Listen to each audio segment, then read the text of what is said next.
Hallelujah. ನಮ್ಮ ಕರ್ತನಾದ ಯೇಸು ಕ್ರಿಸ್ತನ ನಾಮದಲ್ಲಿ ನಿಮ್ಮೆಲ್ಲರಿಗೂ ಶುಭಗಳು. Good morning. ಮತ್ತೊಂದು ಶ್ರೇಷ್ಠವಾದ ಸಮಯವನ್ನು ದೇವರು ನಮಗೆ ಕೊಟ್ಟಿದ್ದಾರೆ. ಆತನ ವಾಕ್ಯ ಧ್ಯಾನಕ್ಕೋಸ್ಕರ ಈ ಸಮಯವನ್ನು ಸದುಪಯೋಗ ಮಾಡಿಕೊಳ್ಳೋಣ.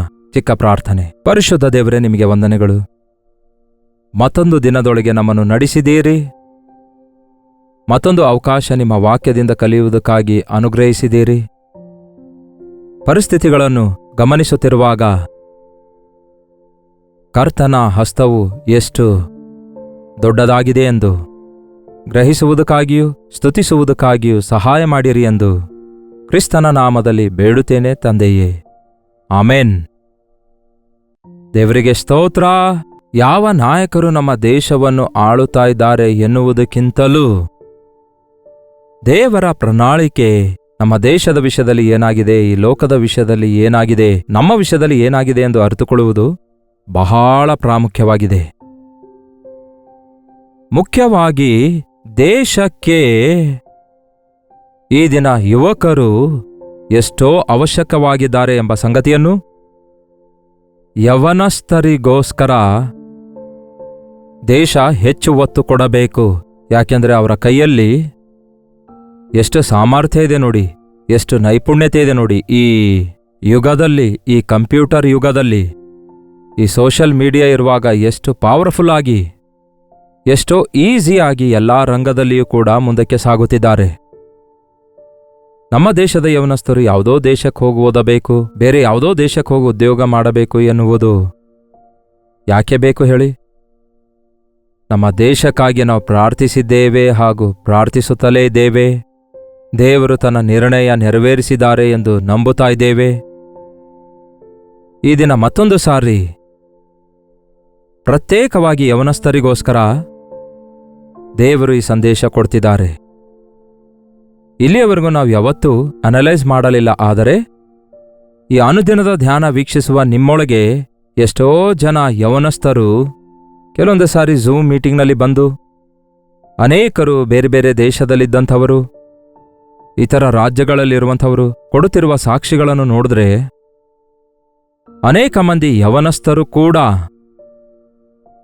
ದೇವರಲ್ಲಿ ನಂಬಿಕೆ ಇಟ್ಟವರಾಗಿ ದೇವರ ಅದ್ಭುತ ಶಕ್ತಿಯನ್ನು ಅನುಭವಿಸಿ ದೇವರಿಗೋಸ್ಕರ ಜೀವಿಸ್ತಿದ್ದಾರೆಂದು ಗುರುತಿಸ್ತಿದ್ದೇವೆ. ದಯವಿಟ್ಟು ಒಂದು ಚಿಕ್ಕ ಸಹಾಯ ಮಾಡುವಿರಾ? ಈ ದಿನ ಈ ಸಂದೇಶವನ್ನು ಕೇಳ್ತಿರುವ ನೀವು ಯವನಸ್ಥರಾಗಿದ್ದೀರಾ?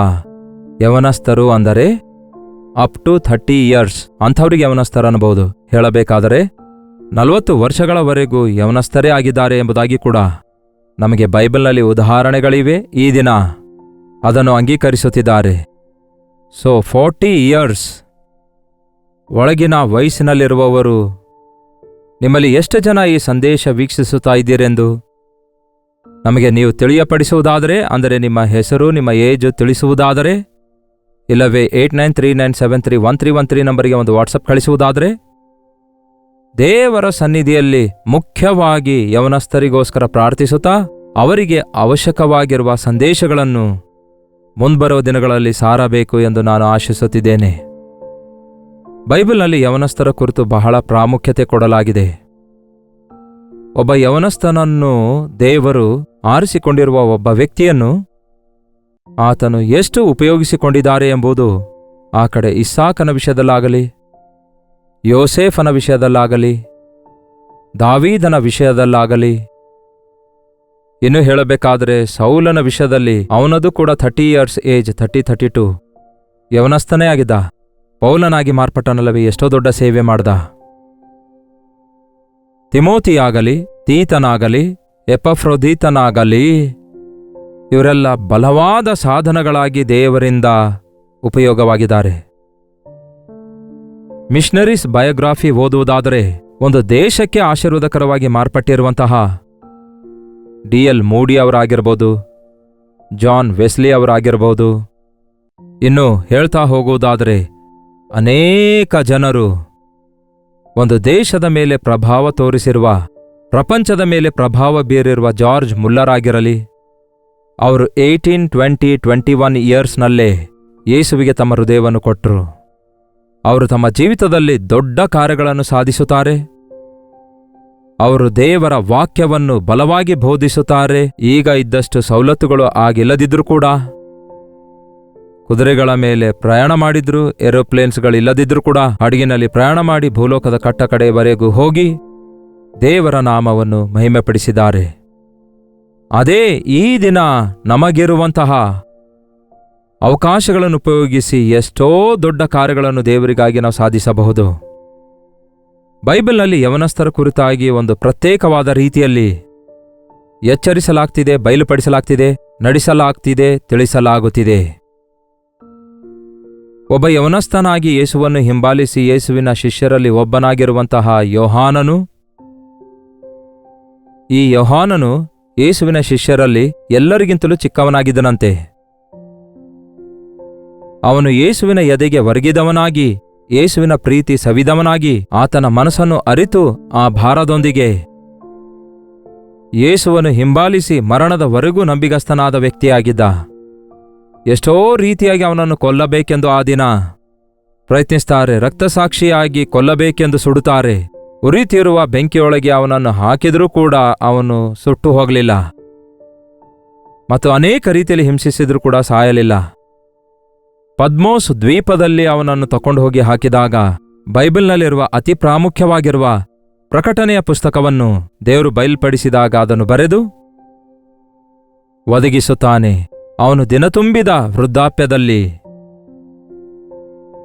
ಬೆಳ್ಳಗಾಗಿರುವ ಕೂದಲುಗಳೊಂದಿಗೆ ಆ ಪದ್ಮೋಸ್ ದ್ವೀಪಕ್ಕೆ ಕೆಲವರು ಹೋಗಿ ಅವನನ್ನು ಕಂಡುಕೊಂಡು ವೃದ್ಧಾಪ್ಯದಲ್ಲಿ ಅವನನ್ನು ಕರೆತಂದಾಗ ಆಗ ಹೇಳ್ತಾನೆ, ಒಬ್ಬರನ್ನೊಬ್ಬರು ನೀವು ಪ್ರೀತಿಸಿಕೊಳ್ಳಿರಿ, ಒಬ್ಬರನ್ನೊಬ್ಬರು ಪ್ರೀತಿ ಮಾಡಿಕೊಳ್ಳಿರಿ ಅನ್ನುತ್ತಾನೆ ಎಂದು. ಹೀಗೆ ಎಷ್ಟೋ ಸಾರಿ ಎಷ್ಟೋ ಸ್ಥಳಗಳಲ್ಲಿ ಹೋದಾಗೆಲ್ಲ ಇದೇ ಮಾತನ್ನು ಹೇಳ್ತಿದ್ದ. ದೇವರ ಪ್ರೀತಿಯ ಶ್ರೇಷ್ಠತೆಯ ಕುರಿತು ಹೇಳ್ತಾ ಇದ್ದ. ಅದೇ ಯೋಹಾನನು ಬರೆದ ಮೊದಲನೇ ಪತ್ರಿಕೆ 2ನೇ ಅಧ್ಯಾಯದಲ್ಲಿ ಹೇಳುತ್ತಾನೆ. ಬೈಬಲ್ನಲ್ಲಿ ಯೋಹಾನನು ಬರೆದ ಮೊದಲನೇ ಪತ್ರಿಕೆ 2ನೇ ಅಧ್ಯಾಯ 12ನೇ ವಚನದಿಂದ ಓದುತ್ತಿದ್ದೇನೆ ಕೇಳ್ರಿ. ಪ್ರಿಯರಾದ ಮಕ್ಕಳೇ, ಕ್ರಿಸ್ತನ ಹೆಸರಿನ ನಿಮಿತ್ತ ನಿಮ್ಮ ಪಾಪಗಳು ಕ್ಷಮಿಸಲ್ಪಟ್ಟಿರುವುದರಿಂದ ನಿಮಗೆ ಬರೆಯುತ್ತೇನೆ. ತಂದೆಗಳೇ, ಆದಿಯಿಂದಿರುವಾತನನ್ನು ನೀವು ಬಲ್ಲವರಾಗಿರುವುದರಿಂದ ನಿಮಗೆ ಬರೆಯುತ್ತೇನೆ. ಯವನಸ್ಥರೇ, ನೀವು ಕೆಡುಕನನ್ನು ಜಯಿಸಿರುವುದರಿಂದ ನಿಮಗೆ ಬರೆಯುತ್ತೇನೆ. ಏನಂತೆ? ಯವನಸ್ಥರೇ, ನೀವು ದುಷ್ಟನನ್ನು ಜಯಿಸಿರುವುದರಿಂದ ನಿಮಗಾಗಿ ಬರೆಯುತ್ತೇನೆ ಎಂದು ಯೋಹಾನನು ಹೇಳ್ತಾನೆ. ಇನ್ನೊಂದು ರೀತಿಯಲ್ಲಿ ಹೇಳಬೇಕಾದ್ರೆ, ಯವನಸ್ಥರೇ, ನೀವು ದುಷ್ಟನನ್ನು ಜಯಿಸಬೇಕು. ದುಷ್ಟನು ಯಾರು ಪ್ರಿಯರೇ?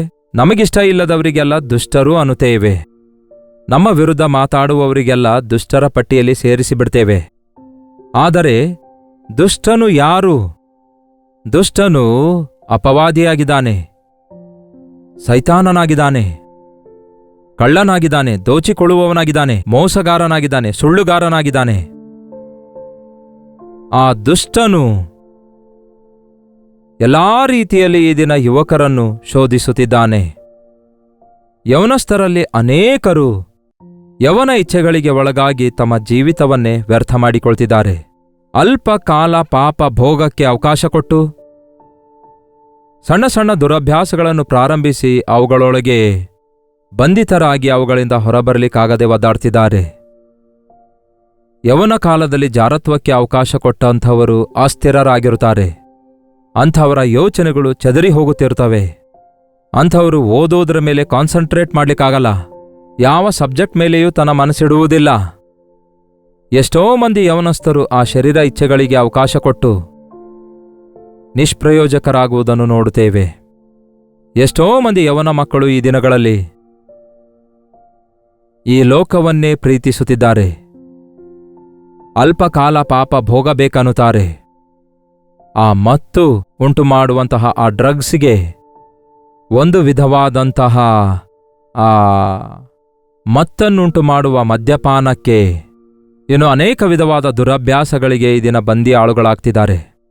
ಎಷ್ಟೋ ಆಸೆಯಿಂದ ತಂದೆ ತಾಯಿಗಳು ಅವರು ಓದಬೇಕೆಂದು ಕಾಲೇಜಿಗೆ ಸೇರಿಸಿದ್ರೆ 90% ಆಫ್ ದ ಯೂತ್ ಏನ್ ಮಾಡ್ತಿದ್ದಾರೆ ಈ ದಿನ ಕಾಲೇಜಿನಲ್ಲಿ? ಓದುವುದರ ಮೇಲೆ ಧ್ಯಾಸವಿಲ್ಲ, ಸಾಧಿಸಬೇಕೆಂಬ ಆಸೆ ಇಲ್ಲ. ನನ್ನ ಹಿಂದೆ ನನ್ನ ತಂದೆ ತಾಯಿಗಳು ನನಗೋಸ್ಕರ ಪ್ರಯಾಸ ಪಡ್ತಿದ್ದಾರೆ ಎಂಬ ಆಲೋಚನೆ ಇಲ್ಲ. ನನ್ನನ್ನು ಸಾಕಿ ಸಲಹಿ ದೊಡ್ಡವನನ್ನಾಗಿ ಮಾಡಿರುವ ತಂದೆ ತಾಯಿಗಳಿಗೆ ವೃದ್ಧಾಪ್ಯದಲ್ಲಿ ನೋಡಿಕೊಳ್ಬೇಕು ಎಂಬ ಒಂದು ಗುರಿಯಿಲ್ಲ. ಯೌವನಸ್ಥರು ಒಳಗಾಗ್ತಿದ್ದಾರೆ ಶರೀರ ಇಚ್ಛೆಗಳಿಗೆ, ಲೋಕದ ಆಸೆಗಳಿಗೆ, ಅಲ್ಪಕಾಲ ಪಾಪ ಭೋಗಗಳಿಗೆ. ಹೋಗ್ಲಿ, ಅದರಲ್ಲೇನಾದರೂ ಅವರು ಆನಂದವಾಗಿರುತ್ತಾ ಇದ್ದಾರೋ ಎನ್ನುವುದಾದ್ರೆ, ಯೌವನಸ್ಥರಾಗಿ ಈ ವಿಷಯ ನಿಮಗೆ ಗೊತ್ತಿಲ್ಲವೋ?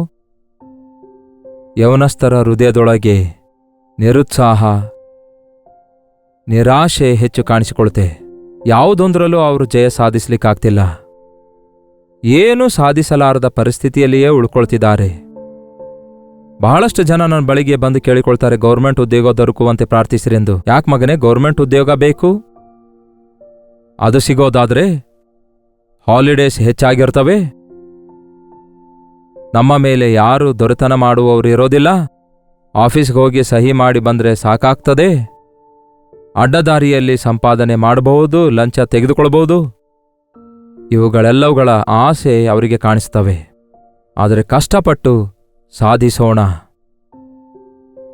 ಎಂಬ ಆಸೆ ಅವರಿಗಿಲ್ಲ. ಕಷ್ಟವೇ ಫಲಿಸುತ್ತೆ ಎಂಬ ಗಾದೆ ಇದೆಯಲ್ಲವೇ? ನೀವು ಎಷ್ಟು ಕಷ್ಟಪಟ್ಟರೂ ಕೂಡ ನಿಮ್ಮ ಕಷ್ಟಾರ್ಜಿತ ಆಶೀರ್ವದಿಸುತ್ತೇನೆಂದು ದೇವರು ಹೇಳಿದ್ದಾರೆ. ಅದು ಉದ್ಯೋಗವಾಗಿರಲಿ, ವ್ಯವಸಾಯವಾಗಿರಲಿ, ಅದು ನಿಮ್ಮಲ್ಲಿರುವ ಯಾವುದೇ ಪ್ರತ್ಯೇಕತೆಯಾಗಿರಲಿ, ಯಾವುದೇ ನೈಪುಣ್ಯತೆಯಾಗಿರಲಿ, ಅದು ವಾದ್ಯ ನುಡಿಸುವಂಥದ್ದಾಗಿರಲಿ, ಚಿತ್ರ ಬಿಡಿಸುವಂಥದ್ದಾಗಿರಲಿ, ಅದು ಕಂಪ್ಯೂಟರ್ ನಾಲೆಡ್ಜ್ ಆಗಿರಲಿ, ಅದು ಏನಾಗಿದ್ರೂ ಸಹ ನೀವು ದೇವರಿಗೋಸ್ಕರ ಬಳಸುವಾಗ ದೇವರು ನಿಮ್ಮನ್ನು ಆಶೀರ್ವದಿಸ್ತಾರೆ. ನಮ್ಮ ಭಾರತ ದೇಶಕ್ಕೆ ಯವನ ದೇಶ ಅನ್ನುತ್ತಾರೆ, ಯೂತ್ ಇಂಡಿಯಾ ಅನ್ನುತ್ತಾರೆ. ಯಾಕೆಂದರೆ ಹೆಚ್ಚು ಶೇಕಡರಷ್ಟು ಯವನಸ್ಥರೇ ಇದ್ದಾರೆ ಈ ದೇಶದಲ್ಲಿ. ಈ ದೇಶದಲ್ಲಿ ಕೆಲವೊಂದು ಮಾರ್ಪಡುವಿಕೆ ಉಂಟಾಗಲು ಕಾರಣ, ಗತಕಾಲದ ಸರ್ಕಾರದವರು ಯವನಸ್ಥರ ಮೇಲೆ ಅವರ ದೃಷ್ಟಿ ಇಡಲಿಲ್ಲ. ಅವರ ದೃಷ್ಟಿಯೆಲ್ಲ ಬಡವರ ಮೇಲೆ, ವೃದ್ಧರ ಮೇಲೆ, ಮಕ್ಕಳ ಮೇಲೆ ಹೀಗೆಲ್ಲ ಇಟ್ರು. ಭಕ್ತಿಯ ಮೇಲೆ, ಭಕ್ತಿ ಮಾರ್ಗದಲ್ಲಿ ಬೆಳೆಸಬೇಕೆಂದಿಟ್ಟಿದ್ರು. ಆಲಯ ಕಟ್ಟಬೇಕು, ಅದು ಇದು ಇದೆಲ್ಲ ಮಾಡಿದ್ರು.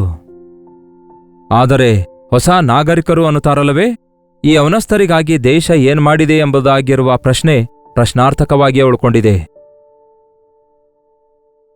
ಸರ್ಕಾರ ಯವನಸ್ಥರಾಗಿರುವವರನ್ನು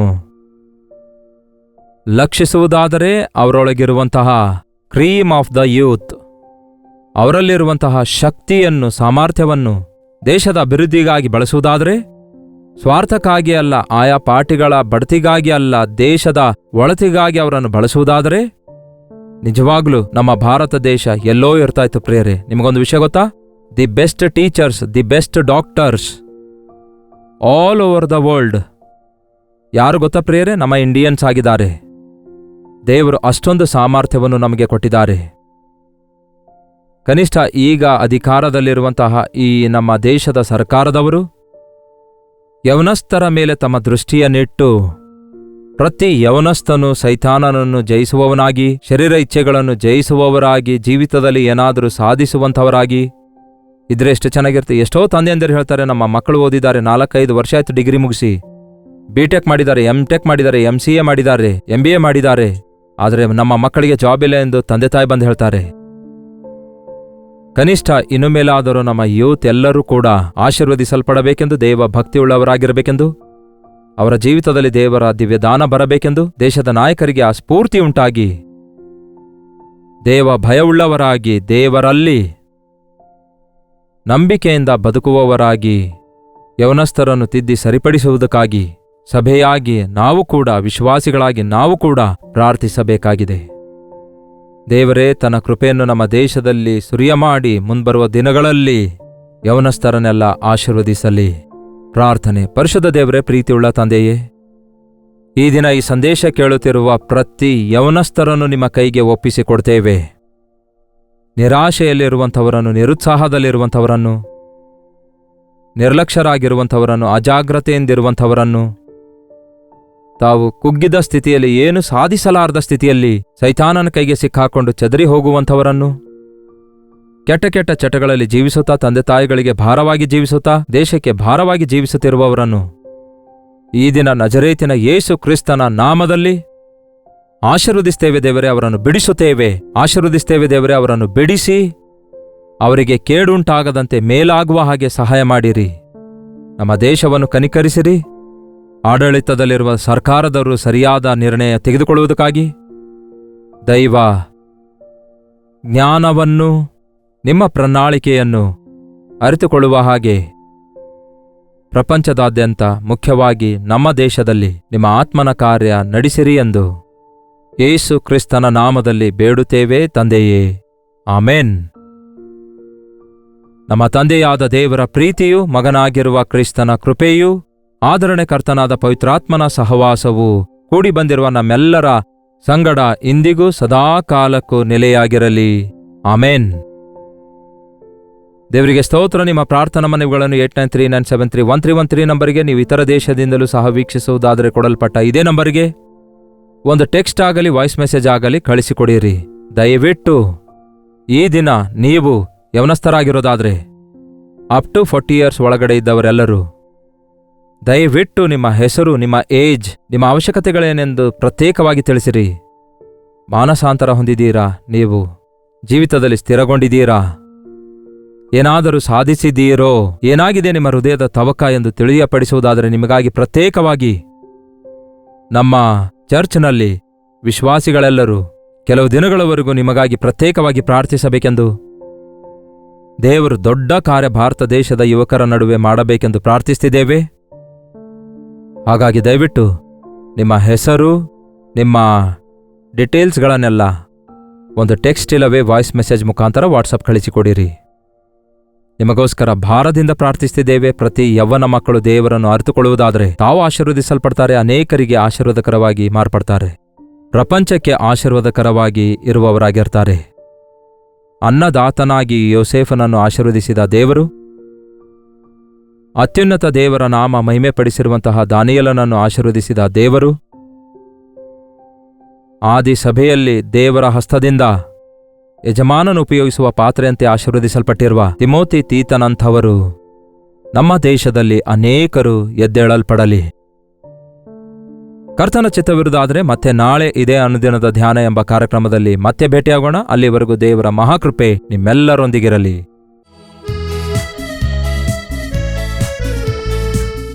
ಏಪ್ರಿಲ್ 14ನೇ ತಾರೀಕಿನಂದು ಧಾರಾವಿಯಲ್ಲಿಯೂ, ಹಾಗೆಯೇ ಏಪ್ರಿಲ್ 15ನೇ ತಾರೀಕಿನಂದು ಗೋರೆಗಾಂವ್ನಲ್ಲಿಯೂ 2 ಸ್ಥಳಗಳಲ್ಲಿ 2 ಈವ್ನಿಂಗ್ ಗೆಟ್ ಟುಗೆದರ್ ಅನ್ನು ಏರ್ಪಡಿಸುತ್ತಿದ್ದೇವೆ.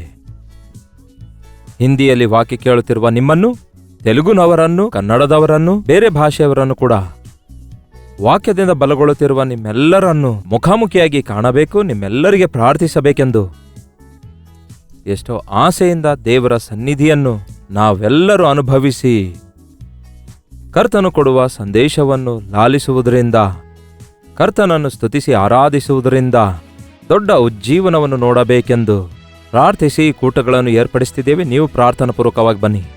ಗಮನಿಸಿ ಪ್ರಿಯರೇ, ಏಪ್ರಿಲ್ 14ನೇ ತಾರೀಕಿನಂದು ಧಾರಾವಿಯಲ್ಲಿ ಮಾರ್ನಿಂಗ್ ಸ್ಟಾರ್ ಸ್ಕೂಲ್ನಲ್ಲಿ ಸಂಜೆ 6 ಗಂಟೆಯಿಂದ ರಾತ್ರಿ 10 ಗಂಟೆಯವರೆಗೂ ಈ ಗೆಟ್ ಟುಗೆದರ್ ಒಂದು ಸೆಷನ್ ಆಗಿ ಏರ್ಪಡಿಸಲಾಗಿದೆ. ಹಾಗೆಯೇ 15ನೇ ತಾರೀಕಿನಂದು ಬುಧವಾರ ಸಾಯಂಕಾಲ 6 ಗಂಟೆಯಿಂದ ರಾತ್ರಿ 10 ಗಂಟೆವರೆಗೂ ಗೋರೆಗಾಂವ್ನಲ್ಲಿ ಮತ್ತೊಂದು ಗೆಟ್ ಟುಗೆದರ್ ಅನ್ನು ಏರ್ಪಡಿಸುತ್ತಿದ್ದೇವೆ. ನಿಮಗೆ ಎಲ್ಲಿಗೆ ಬರಲು ಅನುಕೂಲವೋ ಇಲ್ಲವೇ 2 ಸ್ಥಳಕ್ಕೆ ಬಂದು ಪರಿಪೂರ್ಣವಾಗಿ ಆಶೀರ್ವದಿಸಲ್ಪಡಿರಿ. ಧಾರಾವಿಯ ವಿಳಾಸವನ್ನು ಗಮನಿಸಿ. Morning Star School, near Sion railway station, Dharavi, Mumbai. April 14ನೇ ತಾರೀಕಿನಂದು ಸಂಜೆ 6 ಗಂಟೆಯಿಂದ ರಾತ್ರಿ 10 ಗಂಟೆಯವರೆಗೂ. ಇನ್ನೂ ಈ ವಿಷಯದ ಹೆಚ್ಚಿನ ಮಾಹಿತಿ ಬೇಕಾದರೆ ಕೊಟ್ಟಿರುವ QR ಕೋಡ್ ಸ್ಕ್ಯಾನ್ ಮಾಡಿರಿ, ಇಲ್ಲವೇ ಕೆಳಗೆ ಕೊಡಲ್ಪಟ್ಟಿರುವ ನಂಬರ್ಗಳಿಗೆ ಕಾಲ್ ಮಾಡಿ ವಿವರ ತಿಳಿದುಕೊಳ್ಳಿರಿ. ಹಾಗೆಯೇ ಏಪ್ರಿಲ್ 15ನೇ ತಾರೀಕು ಗೋರೆಗಾಂವ್ನಲ್ಲಿ ಮಹಾರಾಷ್ಟ್ರ ವಿದ್ಯಾ ಹಾಲ್, ಮೋತಿಲಾಲ್ ನಗರ್, ಗೋರೆಗಾಂವ್ ವೆಸ್ಟ್, ಮುಂಬೈ. ಅಲ್ಲಿಯೂ ಸಾಯಂಕಾಲ 6 ಗಂಟೆಯಿಂದ ರಾತ್ರಿ 10 ಗಂಟೆವರೆಗೂ ಊಟ ಇರುತ್ತೆ. ಬನ್ನಿರಿ. ಮುಖಾಮುಖಿಯಾಗಿ ನಿಮ್ಮನ್ನು ಕಾಣಲು, ನಿಮಗೋಸ್ಕರ ಪ್ರಾರ್ಥಿಸಲು ಒಂದು ಅವಕಾಶ ಕಲ್ಪಿಸಿಕೊಡಿ. ಈ 2 ದಿನಗಳ ಗೆಟ್ ಟುಗೆದರ್ ಕೂಟ ಏರ್ಪಡಿಸುತ್ತಿದ್ದೇವೆ ಎಂಬ ವಿಷಯ ಜ್ಞಾಪಕದಲ್ಲಿಟ್ಟುಕೊಂಡು ನೀವು ಬನ್ನಿರಿ. ನಿಮ್ಮ ಸ್ನೇಹಿತರನ್ನು ಕೂಡ, ಆಪ್ತರೆಲ್ಲರನ್ನು ಆಹ್ವಾನಿಸಿರಿ. ಅತ್ಯಧಿಕವಾದ ಆಶೀರ್ವಾದ ಹೊಂದಿಕೊಳ್ಳಿರಿ. ತಪ್ಪದೇ ಬರ್ತೀರಲ್ಲವೇ?